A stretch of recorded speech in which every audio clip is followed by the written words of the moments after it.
Right, this is a compressor from a car. The pulley in the front, bearings, it's actually a thermoset plastic. 5 bolts after knocking it out and breaking it up, and this separates out like this.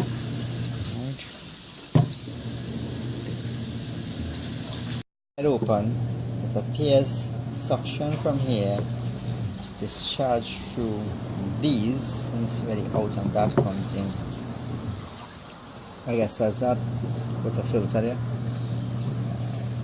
Could be. Anyway, plate, divert in here, and then amazingly, really small pistons under these springs that goes back. This is the head. Amazingly, the pistons are actually a lot larger, the ports a lot smaller. It looked like they came straight up the seal. If you notice, beveled like those scam in a car.